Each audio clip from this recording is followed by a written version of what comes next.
How are you? Welcome to my kitchen. I'm glad you could be with me again today. Today I want to do some chicken dishes for you, and they're called fancy chicken dishes. What makes a dish fancy? Well, just a little bit of extra care and a little bit of careful cooking. Though I will admit that yesterday in the supermarket, a woman came running up to me and she said, "I know who you are. You're the Frugal Gourmet. Good Lord, you're sloppy." I didn't quite know what to say to her. The real issue is not what your kitchen looks like when you're finished, but what the plate looks like when you finally put it in front of your guests. So I'm going to suggest some good chicken dishes. And first of all, I think we should talk about the old chicken. You know who invented the chicken? Maybe the word invention isn't proper, but the first time that we see chickens in history was about 3000 BC, and they were wild jungle fowl. That's 5,000 years ago we began eating chickens. And about 900 years ago, the Chinese, 900 years BC, excuse me, 2,900 years ago, the Chinese began domesticating chickens. Of course, they were the first ones. They did everything first with food. And since that time, chickens have been around. They're a marvelous bird. They're very efficient, and they stand well on the food cycle because it doesn't take a lot of grain, you see, to manufacture a good chicken. So thanks to the Chinese, you and I can have some chicken dishes today. One of the things you need to remember when you buy chicken is that it's going to be cheaper to cut them up yourself. You'll save about 12 cents a pound. So let me show you what to do. Lay the old chicken down on his breast and cut the wing off first, you see, very quickly. You can cut up your own chicken. This is a boning knife I'm using. You see, it's a good grip on it. I don't want to slip and hurt myself. And then cut off the other wing. Now we'll go to the leg and thigh and just stroke down one side here. And the leg will tell you the thigh will tell you where it should come off. Now we'll bend, you see? There's the spot. There's the bone right there. Okay, now we'll do the other side. This doesn't take long. And for heaven's sakes, don't allow some kid in the supermarket to cut your chicken up for you. You know what happens? You open up the package, it says cut chicken, and you pay extra money for it. And when you get the thing home, you realize the kid cut it up on a bandsaw. That's no fair. Now, we have the legs and the wings removed. And we'll cut down. You see, this is the tail of the chicken here. This is the breast. Cut down this side and the other side. And then simply remove the breast. Get rid of the old back here. I usually use a Chinese cleaver for this, too. Works great. And this part of the chicken, we're going to want to put in our soup pot. Don't throw anything away. Just bend it. You see it comes right apart here, around the old neck. There we are. So we now have the back and tail, which we'll put in the soup pot. That's gone. And then we have the two breasts here, the chicken leg and the thigh. And the thigh is separated from the leg. Set it on its back, you see, so that you have it's a Y shape here. Put your knife in. The knife will know where to go. It'll simply find the spot very easily. You see? Remember that. It's easy to figure out where the thigh and the leg should be separated. If you'll set it down this way and just let the knife do the work. And it'll find the spot right away. There you are. That's all the pieces. Now let me show you how to get the breast off of the bone. The breastbone, you see, is the meat is very, very light and will dry if you're not careful with it. So generally I suggest that you leave the bones in the chicken because it'll keep the moisture in the bird. But if you want to make a boneless breast, then do it this way. Don't buy them at the market. They're too expensive. You need a very sharp knife, and I'm using a little paring knife that I keep very sharp. And I never let anybody touch this particular knife. This is my little stripping knife, you see. Keep it good and sharp. Now then, we will remove the breast thusly. Down the center, we're going to make a slit on the flesh on one side of the breastbone. You see the bone is right here. And then you begin pulling the meat away with your fingers and just stroking at it. You see? Just stroking at it. And it will come right off. It'll come right off the old bone. There we are. Here's the wishbone up here. See? And there's one all prepared. Doesn't take long, does it? You see? If you want to strip the fat off of this, remember most of the fat in a chicken is in the skin. So just give it a yank, and that'll always come off unless you're watching. There it is. And here's an absolutely boneless breast. Lovely, lovely meat. The chicken is all set to go now. So let me show you some good dishes. Don't throw the chicken backs away. We want to save this for a good batch of chicken soup. Chicken soup. The Jews called it gilren yorek, golden yellow soup. Heavenly stuff. All right, first dish. This may sound a little strange to you, but it comes from Italy, and I want to stuff a chicken with potatoes. Don't say yuck. It's terrific. First of all, use good potatoes. Let me get rid of this poor chicken here. He should go on another platter. There he is. I've got chickens all over the place today. We want to use new potatoes or red potatoes. And this batch is a particularly small bunch, so what I pre-cooked these, you see, little new potatoes. You want to dice them up into about 4 or 5 pieces, or something this size. You see, if your chicken is, your potatoes are much larger, well, then cut them up into small pieces like so, you see. Put several in a bowl. So you have, oh, I don't know what, I have about 3 cups there. That's what you'll need. And to that now, we're going to add some green olives. This is very Italian. It comes from the mountains in Italy. And I think it's just a lovely dish. We're going to dice up several green olives. These are stuffed ones, you notice. You ever see a stuffed olive stick his pimento out at you? Mine just did. All right, and we need some anchovies. And these anchovies, be careful with this oil because it'll get all over the place. But these lovely anchovies are very, very rich with salt and oil. So you have to kind of pat them a bit before you. I just want a couple here if I can get them out of the old jar. Gee, this worked great earlier. Now I'm having trouble. Isn't that the way, huh? Here we are. Okay. For the rest of the day, you'll smell like anchovy and garlic. The cat will love you. Marvelous. Chop up a couple of anchovies. Now, if you're trying to save money on this dish, that is to say you've decided that it's not terribly frugal to do this, then you can omit the anchovy. But I enjoy it. I'm going to chop up a couple of anchovies, about 3 of these, you see, and into the pot they go. There we are. And now we need to add some garlic. A couple of cloves of fresh garlic, and don't use instant. Remember that. Now, that's a basic rule in my kitchen. Garlic is a heavenly food. There's 1 big fat one, 2, and when you scrape off your garlic mill, be sure and use the back of your knife, never the blade, right? Never the sharp side, you see? Okay, let's continue now with potato stuffed chicken. What else do we need? We have the anchovies, and we need some capers. I'm going to put in about 1 tablespoon of capers into our dish, and about 3 tablespoons of olive oil. Good olive oil so that we can help flavor the potatoes. And we need some parsley. Here's a good clump here. I'm going to put in, 3 tablespoons, something like that. Once I chop it up. There we go. You see, I'm making, now the dish doesn't sound so strange to you, does it? Now that you see what all I have in this dressing. And we'll toss that. I want to give you that recipe again, too, as we're tossing this up here. I have 3 or 4 medium potatoes. These were small, so I put in many more than that. About 3 or 4 cups. 8 to 10 green olives, some parsley, some garlic, some anchovies, some capers. And now we want to add the herb that will make this absolutely heavenly, and that's rosemary. Rosemary. And I'm going to put in a good stiff pinch. You put it into your own flavor, huh? Let me show you what you have now. I'll get a wooden spoon, and we'll stuff a bird with this. It's very simple. You might want to salt and pepper your chicken. Be sure and get rid of most of the fat here. It doesn't look bad. My mother, of course, would stand around and use a spoon to do this. And the lady I just saw in the supermarket would tell me I'm sloppy again. But your hand is really much better than any other device in the kitchen. There he is. Put him in a baking dish and bake him at about 375.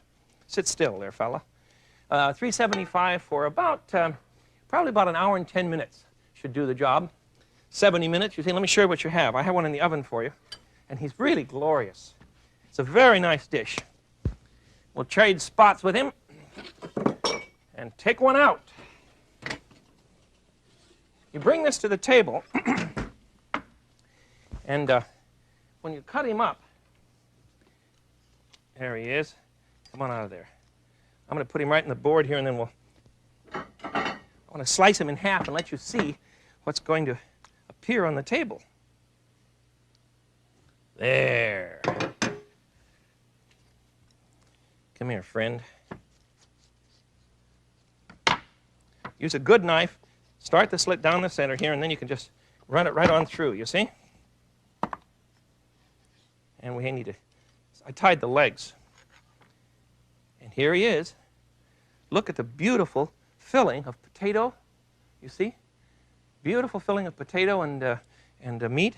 And I'll put 2 of these put them both on the platter here. I would probably cut these again into quarters and serve this with a little arrogance because I think it's a beautiful dish. Certainly needs some parsley, though, doesn't it?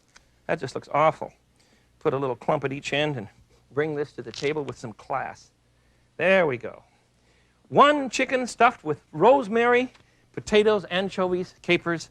Let's put him out in front here where you can get a good look at him. I wish you could smell this because it's a heavenly odor. There, all right. Now then, let's fry. Let's do another Italian dish. We're going to fry some chicken breasts in the style of a veal piccata. And veal is very, very expensive, but a nice chicken breast will do a good job for you, providing you don't cook it long. Don't overcook chicken breast because it'll dry out viciously.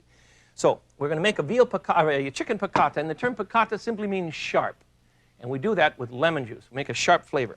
So we have some pieces that I've already shown you here. The breast, you see, and let's get rid of the skin. We really don't need that. We'll get rid of the fat here and the skin all at once. Just pull it right off. And then we're going to pound let me get another one going here. And we're going to pound the pieces of meat with either a metal pounder, or you can sometimes use a wooden mallet. But I like the old metal jobber. I'll show you one. Just a second here. Chicken breasts are lovely things. If you pay for some other fellow to take them off the chicken for you, you're going to spend about $4 a pound, and that's a lot of money. But if you want to fix up your own, why, it's not going to be quite so costly. Get rid of the fat. There. And I'm going to save all of that fat and put it in my soup pot. There we go. Now we'll lay these out, and we're going to pound them thin. Get my pan going here. We're going to pound them thin with a meat pounder. And there are a couple of different kinds in the market. This one is imported by Waldo in Brooklyn, and it's very expensive, but it's a marvelous thing. It has a good way to grip. You see, it's solid brass. And you can just really whale the old. How do you like the racket? Isn't this fun? This is the sort of thing the kids love to do. There's one. Or here's one that you can find from a Rowoco company. And it's a little bit cheaper model at about $15. It works fine, too. But it isn't as glorious. Okay. That one's ready to go. And finally, if you don't want to invest in something that expensive, then I suggest, and I've showed you this once before, but this works just great. Put your chicken on between two rolls of wax paper, 2 sheets of wax paper, and use a 2x4. It's a little bit cheaper.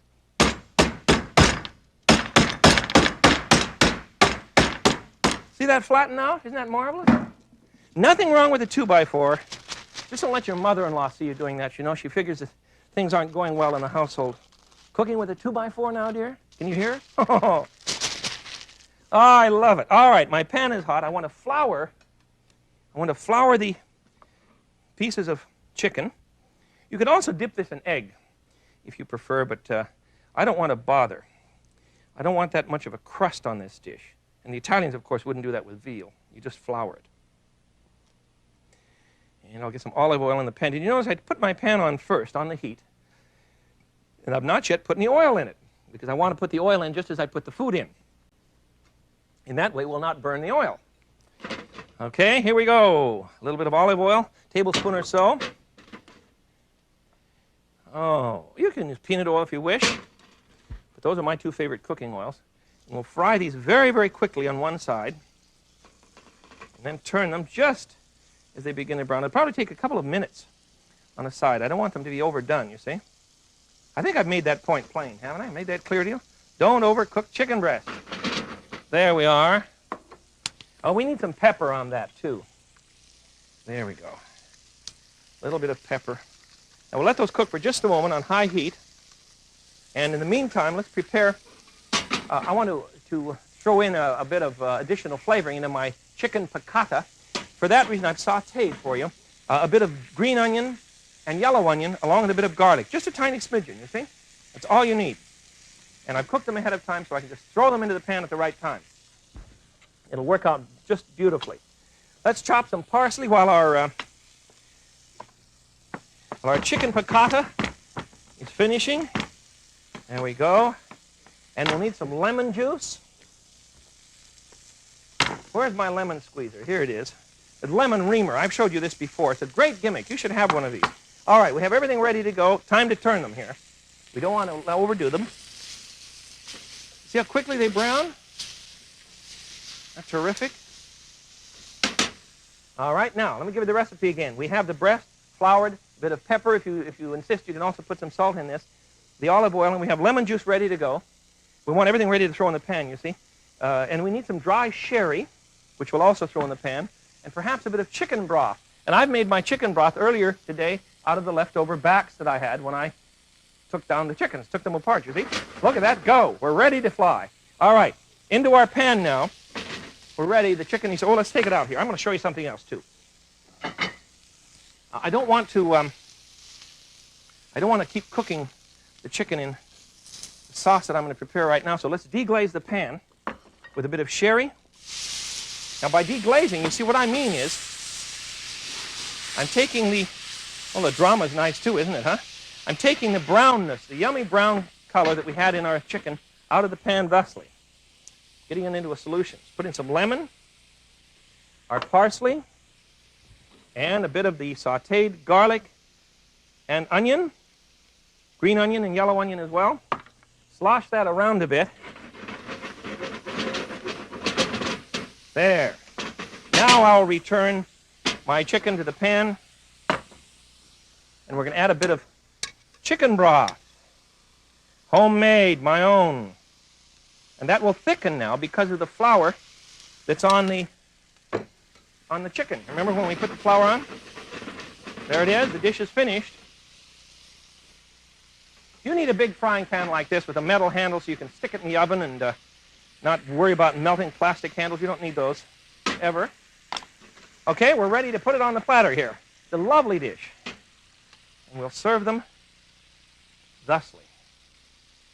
Oh, terrific. And the sauce goes right over the top. Picata, because it's very sharp. Isn't that clever, huh? Okay, we have another one ready to go.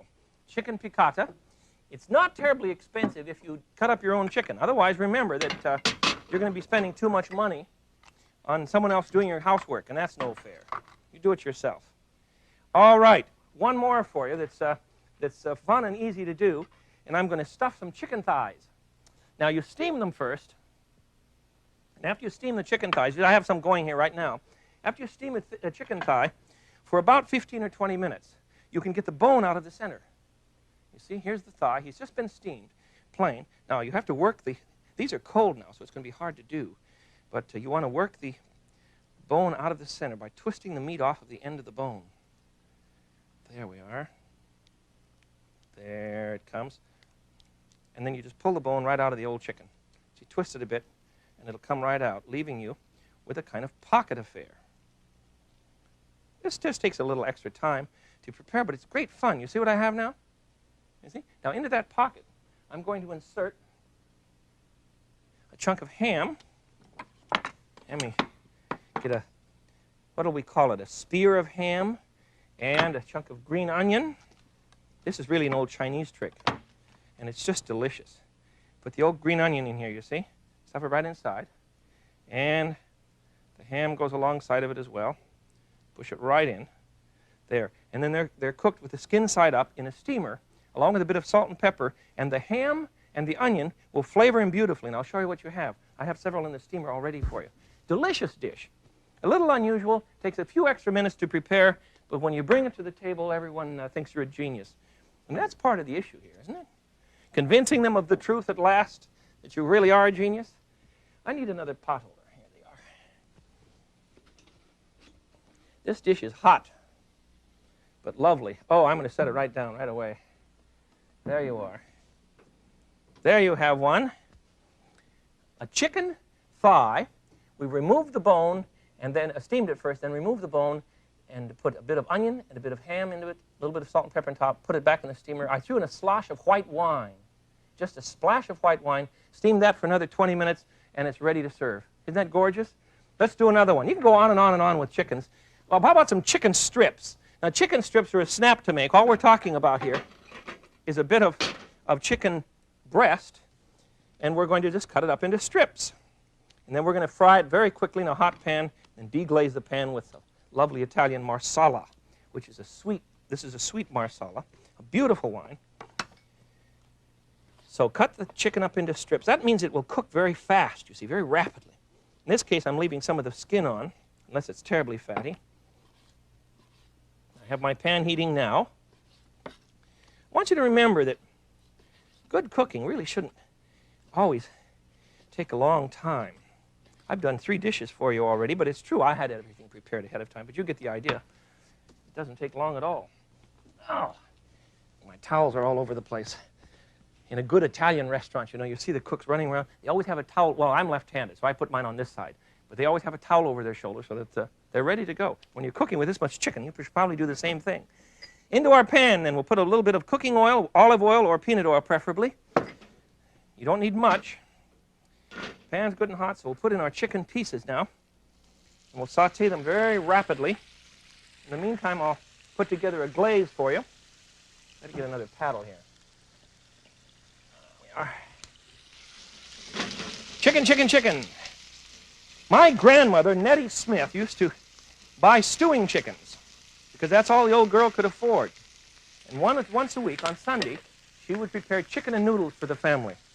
And in our time, you can't get a chicken that tastes that way. Do you know why? Because our chickens have never touched the ground. They're raised in baskets. They're stacked sky high. There must be 16 chickens in a row going straight up. And I don't know if they can talk to one another up and down, but it's a very complicated lifestyle. And they've never scratched the ground. So I think that's one of the reasons why they don't have any flavor at all. They don't get the chance to get outside, you see. Okay, let's put into our pan now a bit of garlic. Always garlic in my house, right? I love it. We can dice this up or you can crush it, whichever you prefer. Watch your fingers when you're dicing garlic. That's not funny. A little bit of garlic right into the pan. And I want to throw in a little bit of green onion as well. Just a smidgen.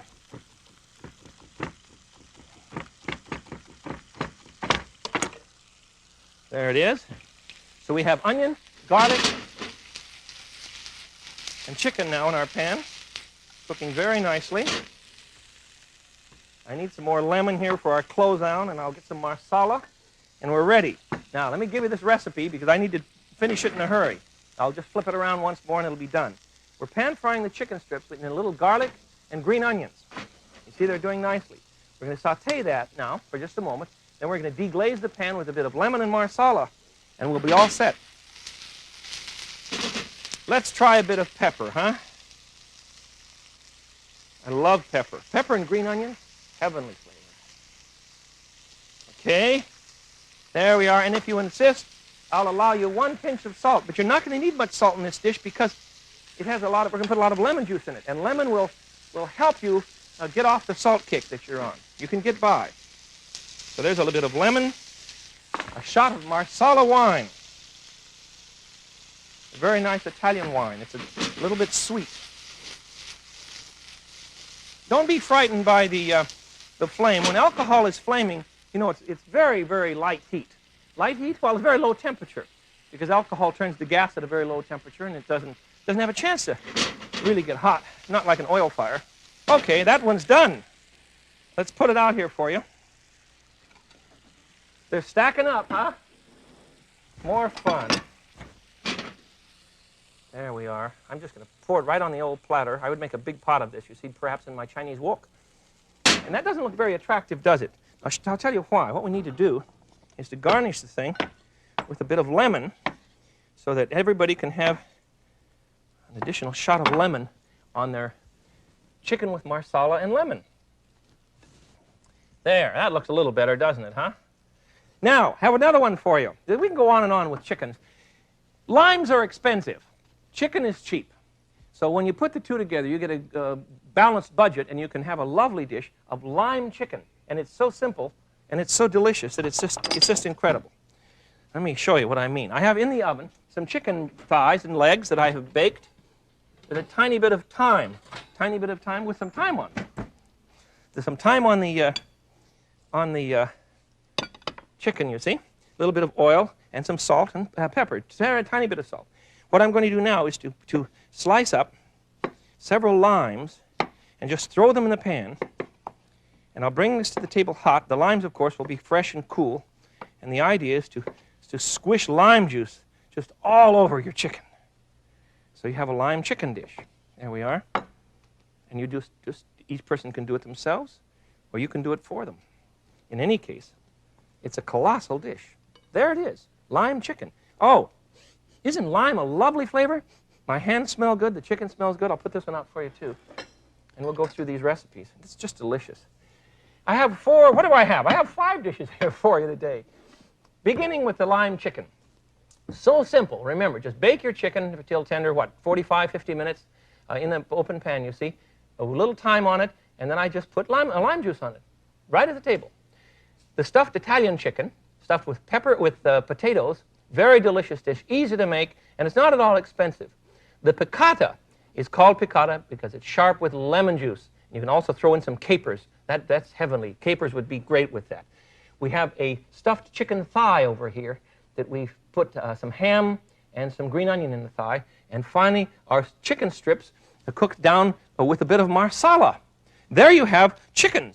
I'm glad I don't have to decide which one of these chickens I like best. Do you know how the chicken got to the New World? He appeared in Western Europe 600 BC, and he arrived in this country, in America, on the decks of Christopher Columbus's ship. Can you imagine the mess? Chickens all over the place and people coming to the New World. But he brought us a good thing, the good old chicken. I'm glad we could be together today. This is the Frugal Gourmet. I bid you peace.